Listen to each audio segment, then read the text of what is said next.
There was this video I watched today. The guy Trevor Noah, he said that when you are around people that are high achievers, consciously or subconsciously, you are going to want to be like them. Understand? And then I saw Peter Jordanson. Yeah, I saw Peter Jordanson. He said that when you surround yourself, let's say a person who constantly improves himself every day, exercise, reading, all the stuff. You see, when you're around that type of person, unless you are not like, according to what he said, demonic in nature, unless you are not just possessed to a very, very bad extent that almost nobody can save you, you might be like, wow, this guy is actually sharp, and I can be like this guy. Understand? Just by doing what this guy is doing. So my point here now is that people you surround yourself with matters a lot. People you surround yourself with matters a lot. Let me give you a quick example now. Let's say you are a 5 a.m. waker now, or let's say you want to start the habit. Let me not say you're a 5 a.m. waker. Let's say you want to start the habit of waking up by 5 a.m. now, and you have 3 roommates. Understand? Let's say when your alarm goes by 5 a.m., 3 of them, and your eye is barely open. When you wake up, you see 3 of them up and doing, active, doing whatever productive thing any of them is doing. Without even thinking twice, you stand up. But when you wake up by 5 a.m. now, you see all of them just sleeping. You automatically feel like going back to sleep. Yes, I know that. If you haven't built yourself to a certain extent, people you surround yourself with, they will actually matter way more than you think they do. They will matter way more than you think. You gradually begin to notice that you just don't want to do some certain things, or you want to do some certain things. It's because of the people you surround yourself with. You get? It's because of the kind of people you surround yourself with. Sometimes he has little or nothing to do with willpower. Sometimes environment can conquer willpower. Willpower is internal, environment is external. I know that, yes, you're not supposed to allow the external to affect the internal, but it happens. That kind of thing happens. Yes, if you just surround yourself with high achieving people, just be around them, you understand? Before you know it, you see yourself, you are gradually beginning to get better. You're gradually beginning to get better. But every day, you're surrounding yourself with people that play game, watch movies. There's nothing bad in playing game and watching movies. It now depends on how long you do it. They use up to quarter of their day playing game, watching movies, doing all these things that will not help them in the long run. Before you know it, it will be harder. Let's say you're someone on the self-improvement journey. If you're not developed enough yet, you just be finding it hard to be doing. So that's why, if you cannot control the place you find yourself, right? If you cannot control the type of people that surrounds you,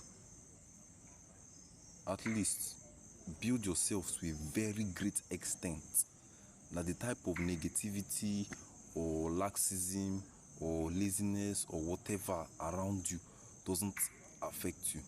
You understand? And then at the same time, if you can find a group of high achieving people, a group of people who set goals, a group of people who think realistically and practically, a group of people who they know what they want, they know how to get it, and they are working towards it. Even if you're not the type of person that just likes self-improvement, if you're around somebody who does self-improvement every day, it will be planting seeds in your subconscious. And when you're seeing that person every day, that person is sunlight and water to those seeds. Then gradually it will be growing. One day you leave his book close to you, you say, let me read this book. One day you'll be bored, you just say, let me just do small exercise. Before you know it, you see yourself doing self-improvement. You understand? So the people you surround yourself with matters way more than you think. because anything that happens on the conscious, it will first start from the subconscious. If you think that you being around people that drink or do all this nonsense every day, if you think that it doesn't affect you, give it time. Just give it time. Be with them every day. Keep on seeing them every day. Keep on talking to them every day. Before you know it, it will be planting seeds in your subconscious. Before you know it, you start sounding like them. You start walking like them. You start talking like them. Before you know it, you start doing what they are doing. All these things, it first start from the subconscious, right? So, the people you surround yourself with, the people you call your circle of friends, just check them. Just like literally check them. Who are they? High achievers or people that just don't know where they are going? People that are stuck in this system, that think that the only way out is to go through school and get a good job, and then, is that your circle? Or are your circle people that believe, creative minds that think that, okay, yes, there are other ways out, there are other ways to get there are other ways to move there, you understand? So the people you surround yourself with matters a lot, get? The idea of friendship has been toyed around. He's my friend, that's my friend, blah blah blah. What are the benefits you're gaining from that friend? If you're not gaining any value from that friend, if you're not, but your friend is not of good value to you, if your friend is not aligned with your ideology that you have, what kind of friend is he? Friendship has been toyed around. Everybody just assumes that, assume other people as their friend and just be like, yeah, he's my friend. Because of what? What is the essence of your friendship? Like, what is the nature? What do you guys believe in that you share? What is it that you guys share? What idea do you guys share? And now, it's not just about the idea. What meaningful idea do you guys share together as friends? Because you know something, if you're not in the route of believing that you can do a lot, the people around you are automatically not in that route. If you're not in the school of thought that your mind is as man is a limitless being, the people around you are not in that school of thought. If you to go online, you know, all these top influencers that try to bring out people from the system, try to make people understand that online business and everything, you would notice that these people have their circle. They always talk about their circle. If they've not talked about it, maybe they've made claims, they've said something about them being in a circle. These people also understand the ideology of friendship and how beneficial it is. Having the same people around you, the same like-minded people around you, is so beneficial. You cannot just believe that you are in a route for success and people around you don't believe in that success, or don't believe that you can be successful in that route, and you expect to gain that success. It's just you being consciously chasing something, and then at the end of the day, your subconscious mind is chasing the other. Because you find yourself in that circle of friends that will influence the mindset you have. You notice, if you ever noticed this, or we talked about this before, we talked about it, how growth should be taken from, it's baby steps. Growth should be linear. It should not be somehow. It should have a stage. Growth should have stages. Now, obviously, different people have different business. Like now, I can be someone that started a business with $100. Someone can start his business with $100 million. But then it doesn't now mean that because of our stages, it doesn't now mean because of our what we used to start that stage one, or what we started in stage one is now different. It's not in stage two or anything. No, it is still the stage one we are all in. Right? So yes, growth. We talked about growth. Now, I just use that idea. Somebody starts, or somebody has money, makes $1 million. Now he has $1 million. He's in that stage. He's expected to be in stage one. and he wants to start a business with 1 million dollars. He's expected to be in stage 1. He is not in stage 5 because of he has 1 million. But because he has 1 million and wants to start the business, he's automatically still in stage 1. Now, people, friends that you would keep, imagine this. You see that kind of person after making 1 million and he has the idea to start a business. You see that kind of person like falling apart. Or you have an influencer who like blows, people like he blows, like people know him, like you think, oh, this guy's growth spurt was somehow, he had a lot of people, like he had a lot of people knowing him, like he was so popular in his first few years or first year in the entertainment industry. He was so popular, and all of a sudden people stop hearing about him. Do you ever ask yourself why that's so? Or why that was so? Because there are people who blew like in their first year of entertainment and they've just been consistent throughout. And there are people, many, who blew like they just came out of the blues and then they just kept consistent. I will give you two different popular musicians that we know. Charlie Poppy and Runtown.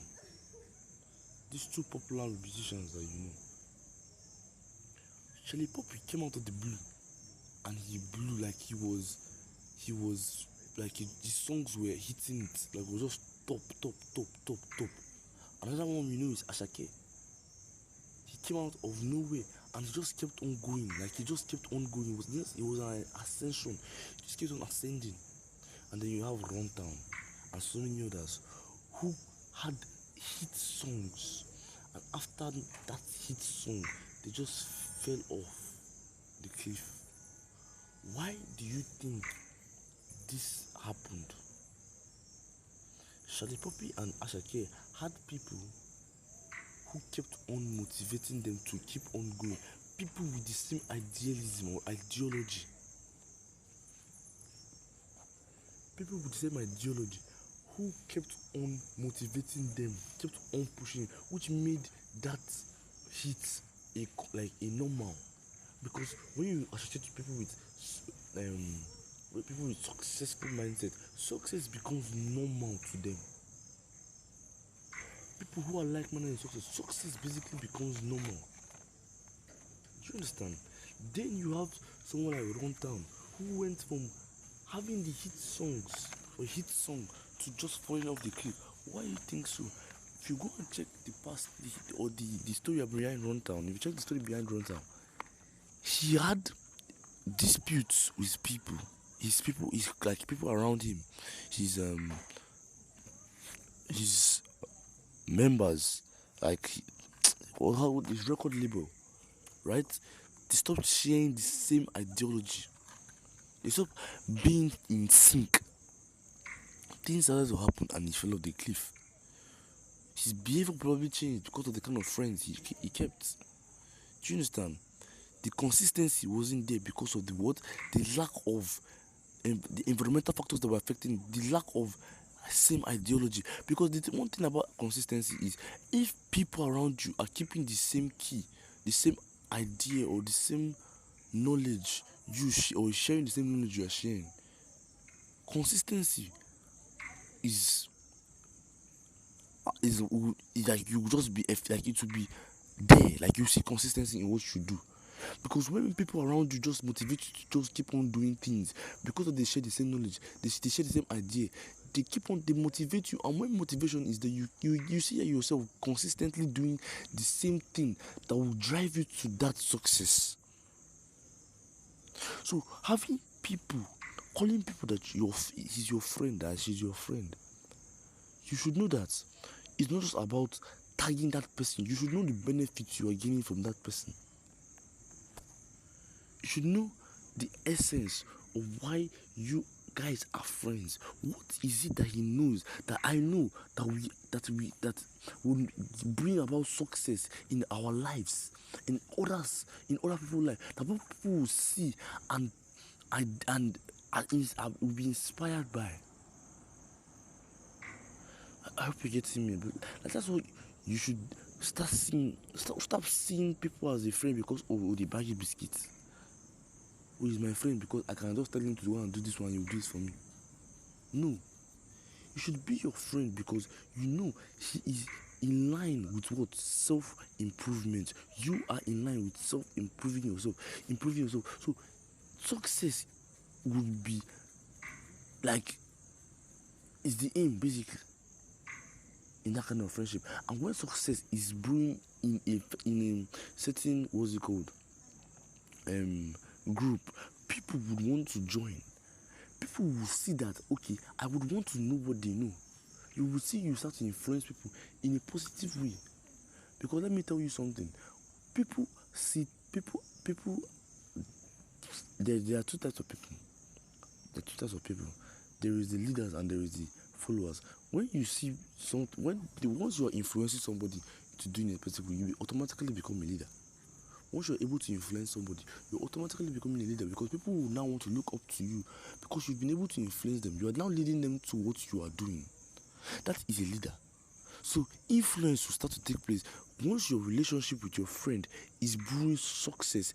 People are now starting to analyze your relationship and say, oh, these people are nice. I would like to be like them. I would want to know what they know. I would want to achieve what they've been able to achieve, and probably even more. So they would want to know what you know. And now you are beginning to influence the way they would see things because of that friendship. That is how important having the right people around you. You will be able to influence even more people. People will start to look up to you. Maybe you were not able to do that by yourself. You're not able to influence people alone. You were not such a good leader by yourself. Having the right people around you, people will start to analyze. Like I'm telling you something, right? You might not see. Like, have you ever been to a liturgical choir before? In liturgical choir, you have a bass, right? You have soprano, you have what's it called, tenor, and you have the alto. There's a reason why all these parts come together to sing. Because if you maybe hear a soprano, it might not be sounding nice to you. The melody might not be there. It might just be very, very straightforward. You might not understand. Like you might not see the rhythm there. Do you understand? Then you add tenor. You start to hear, okay, something is there. Then you add the alto. You're like, okay, yes. Then you add the bass, the foundation. Then you start to hear the melody.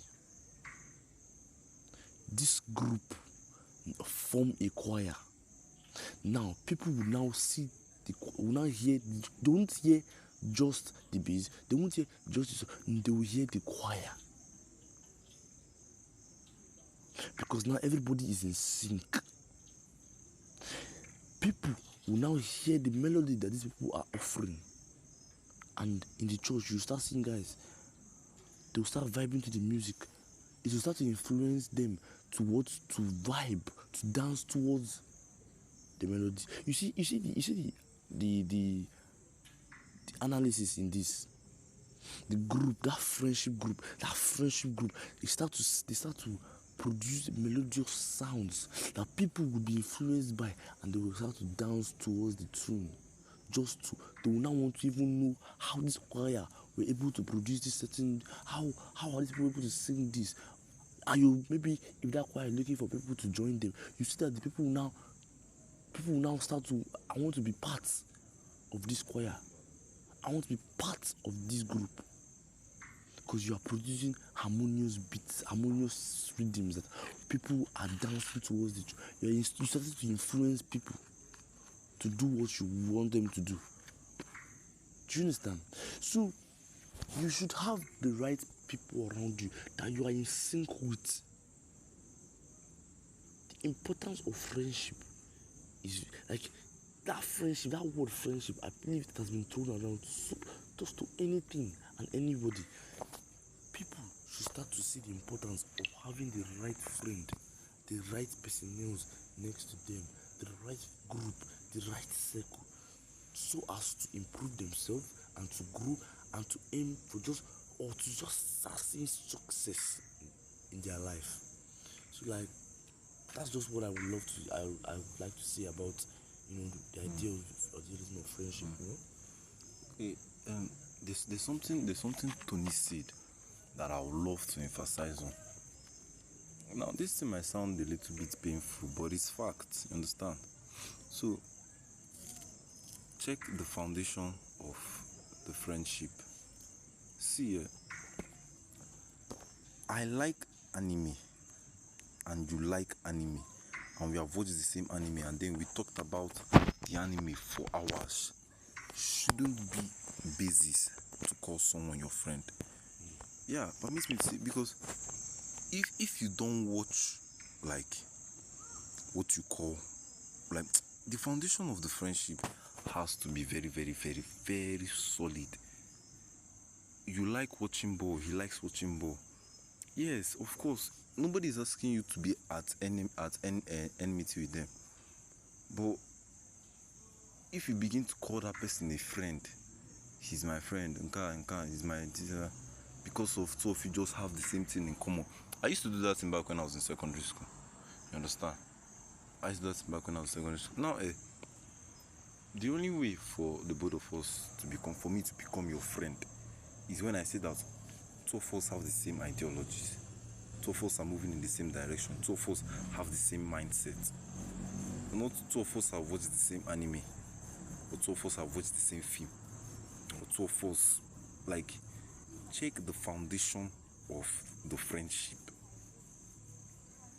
The foundation of your friendship, permit me to say, it can't be movies. The foundation of your friendship can't be,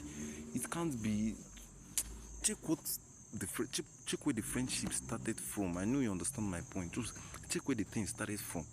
And if you see that the thing no balance, so I'm not asking you to become that person's enemy. I'm just telling you, watch.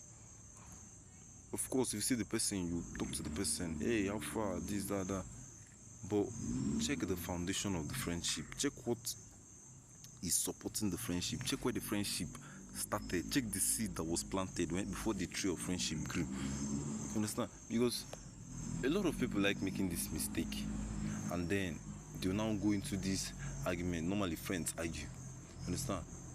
But if two of you were connected for the right reasons, I bet you that argument will only make people's relationship stronger, safe.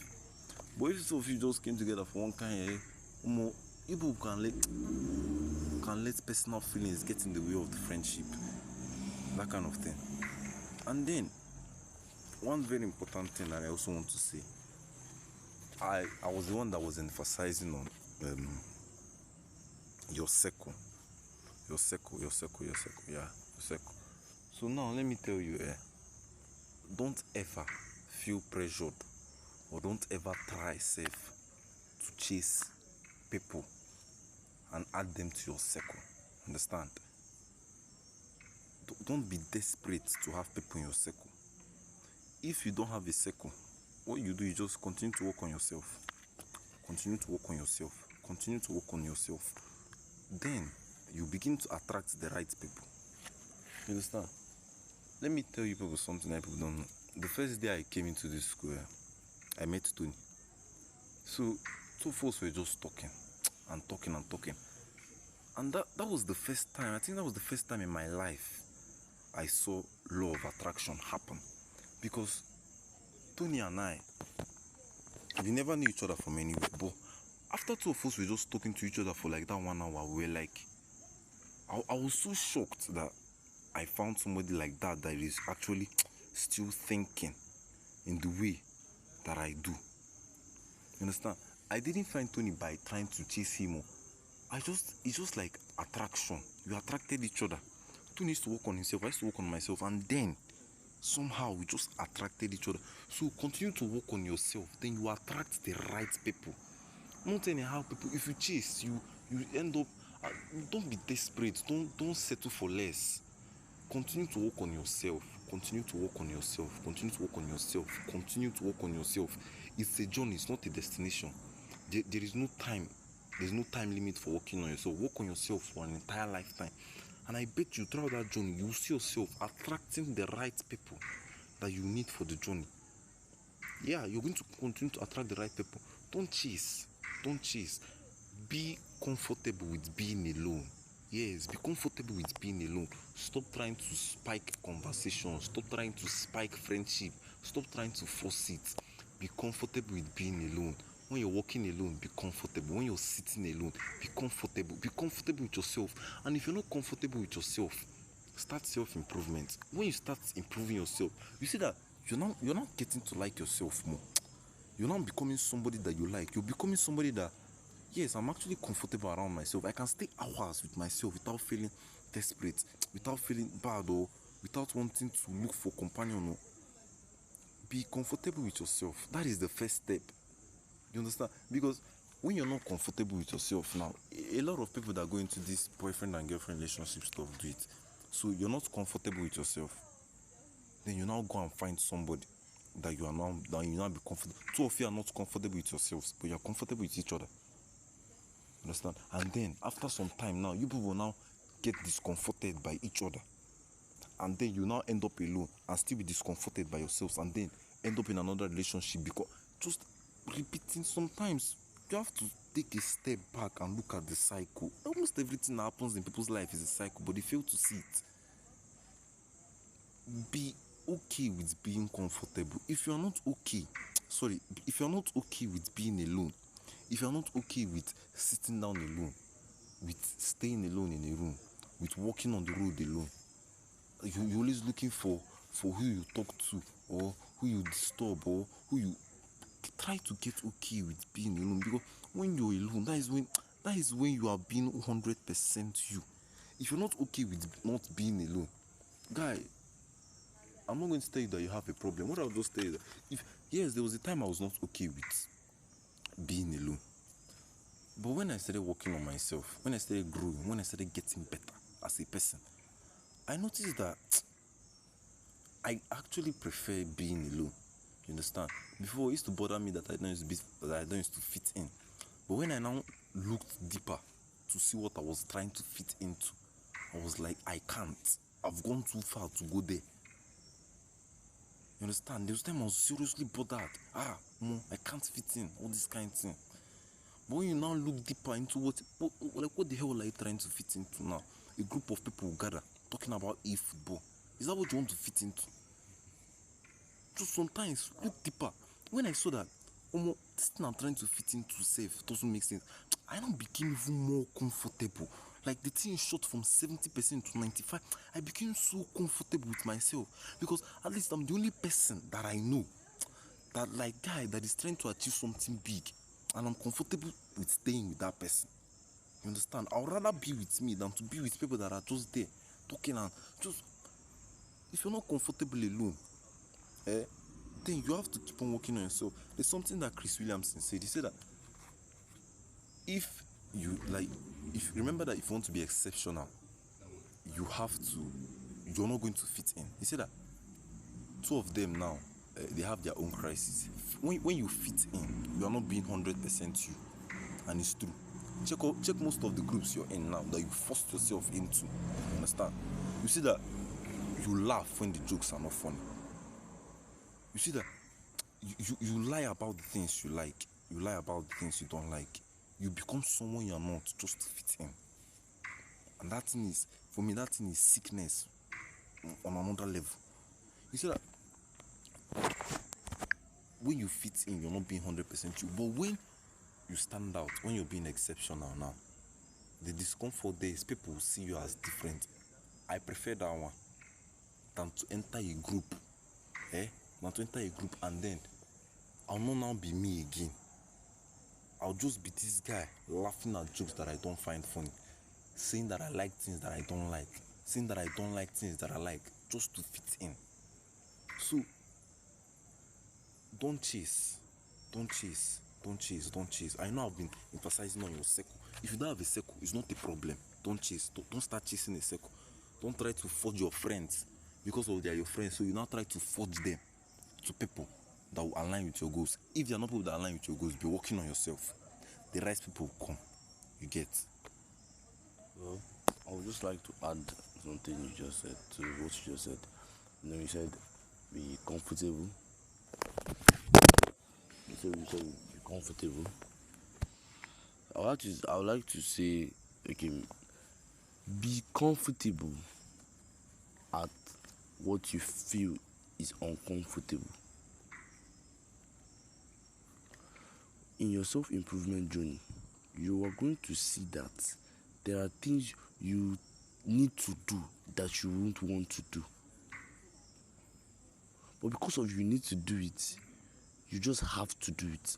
And now, you now do it. And consistency will make you now learn to be comfortable at doing that thing. Because you need to do it. You might not want to do it, but you need to do it. And with time, you will see that you have to gain comfortable. You have to be comfortable at doing that thing that you feel is so much uncomfortable. Like going out as early as waking up as early as 5 a.m., going out for jogging. You see how stressful it is just to wake up as early as 5 or 4 in the morning. Wake up and do morning exercise. Wake up and train your mind. Right? You see how hard it is at first. You see, you feel so uncomfortable. You won't want to do it. But guess what? You would need to do it. Or you are learning. You are learning something, maybe an online business. Sitting down hours, maybe listening to someone's course, listening to someone talking, maybe through your device, mobile device or whatever, or a teacher or somebody. You're listening to him. You don't want to be there, but you need to be there. So you have to get comfortable at doing what you feel is uncomfortable. So like that is just the main truth in this self-improvement journey. You don't want to be there, but you need to be there. So you have to feel uncomfortable first, because that is just the law. You have to first feel uncomfortable, because most of these things you think we want to do it, no, but we have to do it. And with time, we have to get comfortable at doing that. And that's just the truth. You cannot tell me that, oh, I used to jog, and the thing is, you don't do it. You just by mouth that you say you used to jog. Bro, it's not just by mouth. You have to be doing it. I need to see it in your actions. You have to get comfortable at it. That is all we talk about in self-improvement. Finding something, finding a niche, then working hard or working smart towards that niche, and then building yourself continuously. Because guess what? It's a journey, like Michelle said, not a destination, but a journey. Right? So self-improvement is not a destination, it's a journey. So you just have to first find what you feel uncomfortable and keep on doing it just consistently, and you see yourself getting more and more comfortable at that thing. That's all I need to add. Get comfortable at what you feel is uncomfortable, because the moment you start to feel so comfortable at doing it, it's not more a problem to you. That's the moment you start to see that, oh, I am improved, and I am improving myself in that certain area. That's all you need to do.